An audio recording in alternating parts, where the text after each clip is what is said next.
Welcome to the deep dive. Today we're exploring just a pivotal moment in history, really. A period where empires fractured and, well, a new power emerged with incredible speed. Yeah, we're talking about the pretty abrupt decline of the Byzantine Empire and the simultaneous rapid rise of what would become the Islamic world. It really is one of those shifts that, historians have wrestled with for centuries. Absolutely. You had the Byzantine Empire, the continuation of Rome in the East, right? A Right. sophisticated, vast state. A real powerhouse. Exactly. And yet, much of it was conquered by Arab armies in, well, a surprisingly short amount of time. And to help us kind of get to grips with how this unfolded, we've got quite a range of sources we're drawing on. We do. We'll be looking at perspectives from people actually living through it, classic historical accounts like Edward Gibbon's. Can't avoid Gibbon on this topic. Let's think not. And then later scholarship, people like Albert Harani, and also some fascinating newer work. We're particularly looking at Marcel Holzbass's hypothesis today. Right, which brings a specific sort of theological angle to the whole puzzle. Precisely.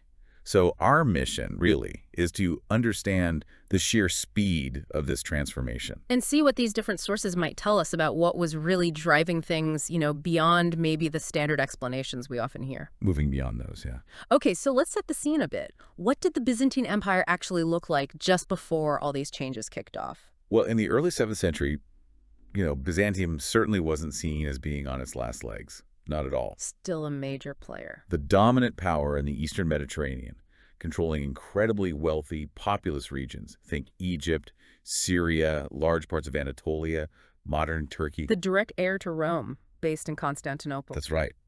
But the sources, they all emphasize just how fast things changed. The speed of the Arab conquests is, well, it's striking.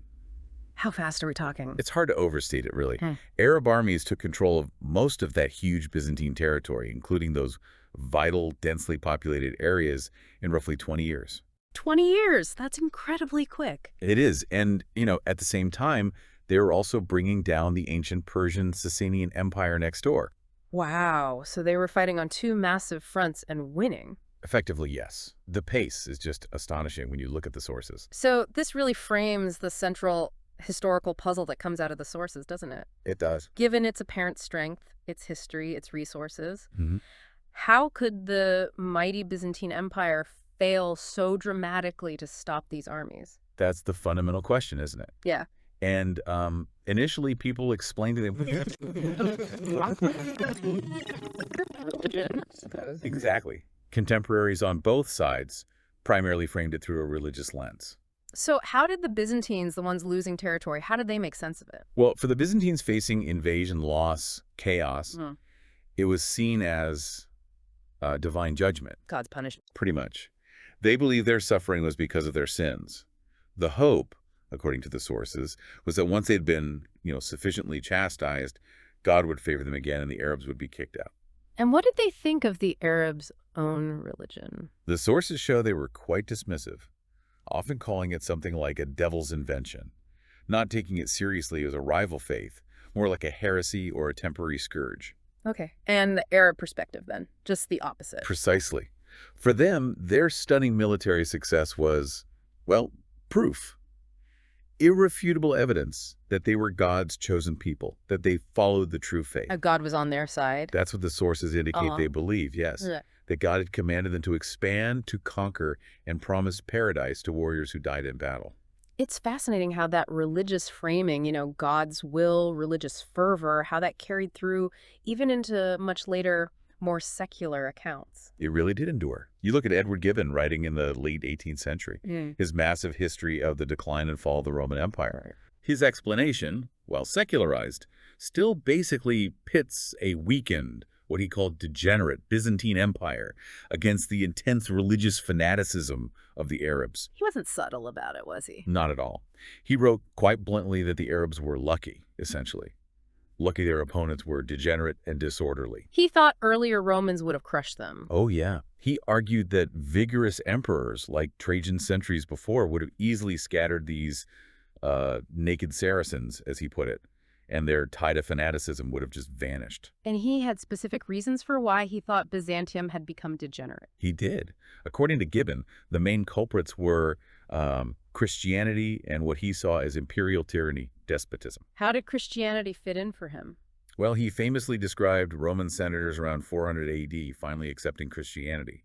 He suggested they were kind of swayed by their wives and children, who, in his view, were being stirred up by the Christian clergy. Not exactly a neutral take. No. He generally saw the later Romans, the Byzantines, as a degenerate posterity, weakened compared to their ancestors. And that view, Gibbon's view, it really stuck, didn't it? It shaped how people saw Byzantium for a very long time. Absolutely. His influence was just enormous. I mean, in English, the word Byzantine itself ended up becoming shorthand for negative things, like being sneaky, overly complicated, devious. Wow.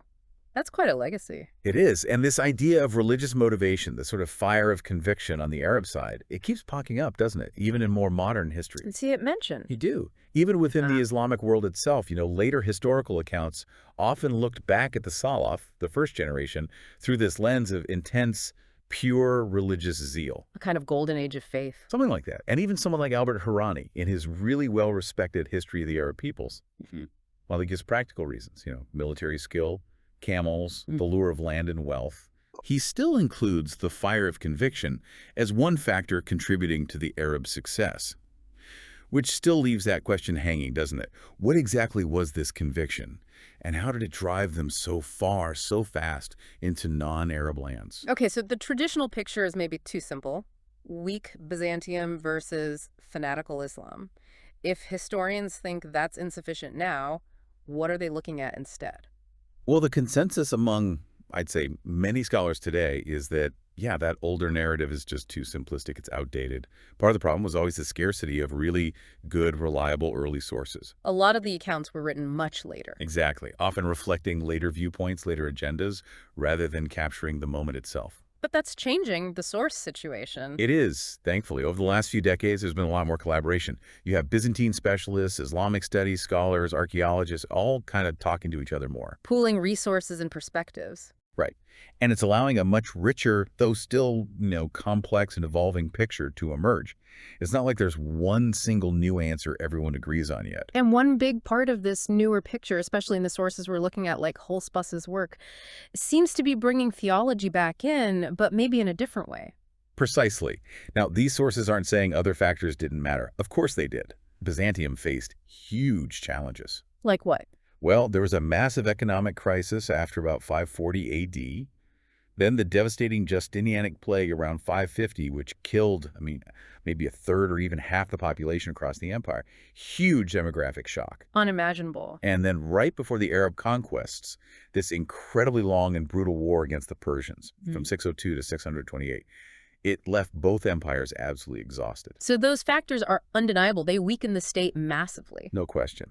But the question these newer perspectives raise is, do even those massive challenges fully explain the sheer speed and totality of the collapse, especially in core regions like Egypt and Syria? And the flip side. What truly motivated the Arab armies? Was it really Islam as we understand it today, fully formed right from the start?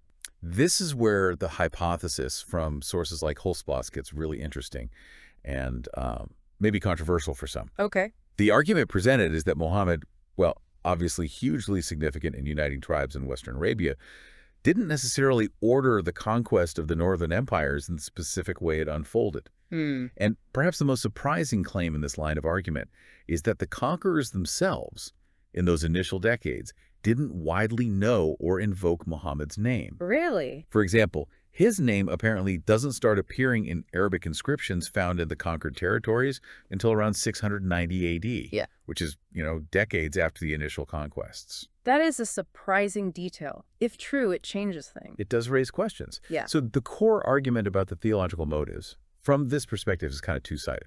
For Byzantium, the argument is it wasn't just external weakness, but a profound internal crisis of faith.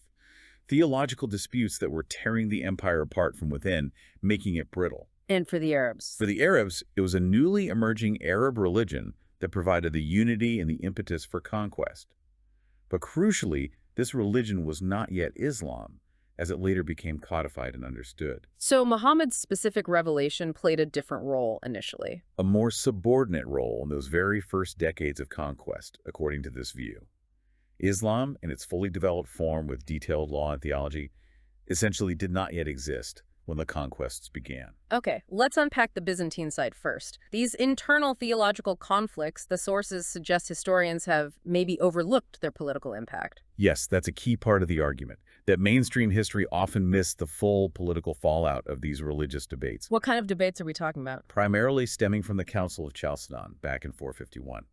This council tried to define the standard view of Christ's nature having both a divine and human nature. The Orthodox view, basically. Right, but large, crucial parts of the empire, particularly Egypt and Syria, rejected Chalcedon. They held alternative views, often labeled monophysite, believing Christ had essentially one nature where the divine dominated or fused with the human. And these weren't just like academic arguments among bishops? Oh, not at all. These were deeply felt popular beliefs. They caused widespread social unrest, riots, monks fighting in the streets, bishops being exiled. It significantly hampered the government's ability to operate in these vital provinces. So people in Egypt and Syria actively disliked the emperor's religious stance. Deeply resented it, or outright opposed the emperor and the state church in Constantinople. The sources highlight that this meant large parts of the population felt alienated from the central government. Which would make it hard to rally them against an invader. Exactly. When the Arab armies arrived, there wasn't necessarily that deep loyalty or willingness to fight hard for an emperor many saw as theologically wrong, even heretical. So while the plague and the Persian War depleted resources, these internal theological divides fractured the empire's social cohesion. It sounds like, as the source suggests, historians maybe focused too much on hard factors, economics, military, and missed the political impact of soft factors like theology. That's the critique, yeah. Or church historians study the theology itself but didn't always connect the dots to the political chaos and administrative breakdown it caused. Plus, maybe a Western bias assuming Chalcedon settled things when, for the East, it just started decades of turmoil. Okay, fascinating. Now turning to the Arab side, if it wasn't fully formed Islam driving the initial conquests according to this hypothesis, what was the motivation? Well, the source suggests we need to be cautious about relying too heavily on the later Islamic tradition, the collections of stories and sayings about Muhammad and the early community, the Hadith and Sirah. Because they were written down much later. Decades, even centuries later, yeah. And while they absolutely portray the conquerors as motivated purely by Islam, as revealed through Muhammad. Which became the standard view. Right. But this newer perspective argues the tradition might tell us more about how Arabs later came to understand and frame this foundational period, shaping the narrative over time, rather than giving us a precise snapshot of how it really was in, say, the 630s or 640s. So what's the proposed alternative driving force? The argument goes something like this. Muhammad certainly started a powerful movement and built a coalition in Western Arabia. But the full unification of the often warring Arab tribes, especially those needed for the large-scale northern conquests, really happened after his death, under the leadership emerging from Mecca. Okay. And what belief united them enough to attack two empires? According to this hypothesis, it drew on an older, perhaps pre-existing or parallel unifying Arab religious idea. Older than the specific teachings that became codified as Islam later. Yes. A belief, perhaps building on existing monotheistic currents in Arabia, that if the Arab tribes united under this new banner, this new faith, they would become God's chosen people. And what did that mean, practically? It meant they'd be granted divine favor, victory, and the wealth and dominion of the world specifically, the riches of the empires to the north. So a promise of worldly success backed by divine approval. That seems to be the core of it in this view. This Proto- or Paleo-Islam, as the source sometimes terms it, was fundamentally a soldier's religion. A soldier's religion, what does that mean? Meaning its primary focus, its main appeal in those early days, was on unity for battle, on achieving victory, and on the divine justification for acquiring territory and booty. It was like earlier Arab raiding traditions, but now scaled up massively, unified, and given a powerful religious imperative. So conquest driven by this powerful, unifying religious identity that promised both divine favor and very tangible rewards, but maybe lacking the detailed laws and theology of later Islam. That's the distinction this perspective draws. And a really critical part of the argument is that this specific soldier's religion underwent a major transformation, becoming Islam as we generally recognize it today, around the year 700. Under whom? The hypothesis points strongly towards the Caliph Abd al-Malik, who ruled from 685 to 705. It suggests that it was during his reign that much of the standardization occurred. The codification of law, the monumental building like the Dome of the Rock emphasizing specific Islamic claims, the production of a standardized Quran text, the elevation of Muhammad's role in inscriptions and coinage. So in this view, Abd al-Malik is almost the creator, or at least the formalizer of Islam as a distinct imperial religion, rather than Muhammad himself being the source of everything from day one. That's the provocative implication of this line of argument, yes, that the religion evolved significantly after the initial conquests. Wow. Okay, that is a significant reinterpretation. And the consequences of this whole period, regardless of the precise initial motivations, were just immense, weren't they, for the whole world map? Profoundly so. I mean, think about it. With Byzantine control collapsing in the east, the vast majority of the world's Christians suddenly found themselves living under Arab rule. All those ancient Christian centers. Exactly. 3 of the 5 traditional ancient patriarchates of the Church, Alexandria in Egypt, Antioch in Syria, and Jerusalem, they all fell relatively quickly. Constantinople itself was besieged multiple times, constantly under threat. Which left, effectively, by around 700 AD, only one patriarch still ruling undisputed within the bounds of the old Roman world, the Pope in Rome.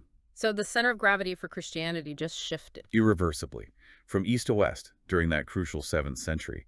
The source argues this period is, in many ways, the real birth of Western Europe as a distinct cultural and political entity, defined partly by its separation from the East and the growing unique authority of the papacy in Rome. And it's interesting how the memory, the legacy of Byzantium, kept echoing later on. It really did. Different powers claimed to be its successor.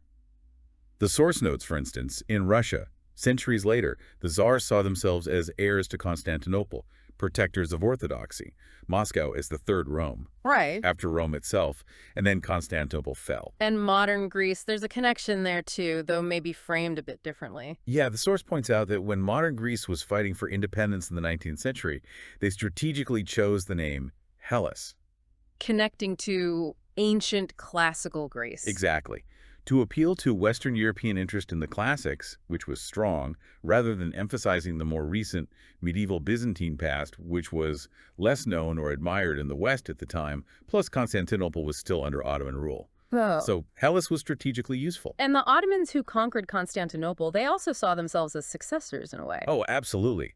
Sultan Mehmet II, the Conqueror in 1453, explicitly took the title of Roman Emperor, Kaiser Urum. Really? Claiming the Roman legacy. Yes.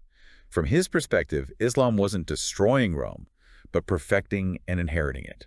Islam was seen as the culmination and correction of Judaism and Christianity.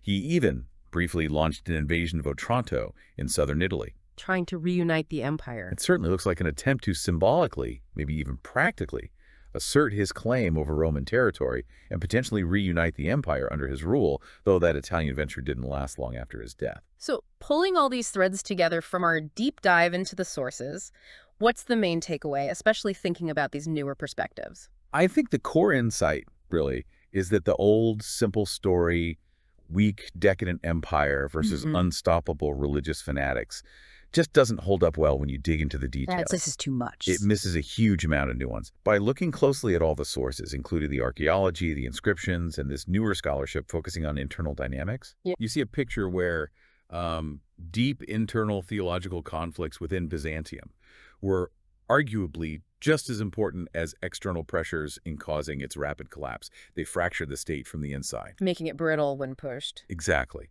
And on the Arab side, the driving force for that initial explosive expansion might have been this distinct, evolving proto-Islam, a unifying soldiers' religion focused on divine mandate and worldly reward, which was different in key ways from the codified Islam that developed later, particularly around 700. So it's a much more complex picture, not just decline versus fervor, but these really intricate internal dynamics, evolving religious beliefs on both sides. That's certainly the argument presented in these sources we've looked at. It's more complicated and maybe more surprising than the textbook version. And maybe here's a final thought, something to take away from this material for you, the listener. How often do we perhaps underestimate the real, tangible political impact of deeply held beliefs, whether religious or ideological, even things that seem purely theological or abstract? This period really shows they can have profound consequences, fundamentally reshaping empires and the course of history.